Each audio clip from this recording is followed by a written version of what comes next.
Circus কন্যা তারা এবং হোসেন মাঝির গল্পে নির্মিত চলচ্চিত্র জলে জলে তারা এবার মুক্তি পেয়েছে ইউটিউবে। সরকারি অনুদানে নির্মিত এই সিনেমাটি নির্মাণ করেছেন অরুণ চৌধুরী এবং এটি প্রেক্ষাগৃহে মুক্তি পেয়েছিল গত বছরের ফেব্রুয়ারি মাসে। ইউটিউবে প্রকাশের সময় সিনেমার নাম পরিবর্তন করে রাখা হয়েছে তারার সার্কাস।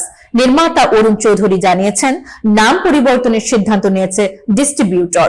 যদিও ইউটিউবে মুক্তি পেয়েছে প্রায় 3 মাস আগে, সম্প্রতি সামাজিক মাধ্যমে এই তথ্য জানানো হয়েছে। সিনেমায় সার্কাস কন্যা চরিত্রে অভিনয় করেছেন রাফিয়াত রশিদ মিথিলা। তার অভিনীত চরিত্রের নাম তারা, যার বাস নদীর পাড়ে এবং সে ঘুরে ঘুরে সার্কাস প্রদর্শন করে। মিথিলা বলেন, চরিত্রটি যথেষ্ট চ্যালেঞ্জিং ছিল এবং সাহসের প্রয়োজন ছিল। হোসেন মাঝির চরিত্রে অভিনয় করেছেন FS নাইম। অন্য চরিত্রে অভিনয় করেছেন ফজলুর রহমান বাবু, আজাদ আবুল কালাম, মোস্তাফিজুর নূর ইমরান ও মনিরা মেঠু। নির্মাতার আশা, ইউটিউবে মুক্তি পেয়ে সিনেমাটি আরো বেশি দর্শকের কাছে পৌঁছাবে এবং সার্কাস ও মানুষের গল্পের সৌন্দর্য সবাই উপভোগ করতে পারবে।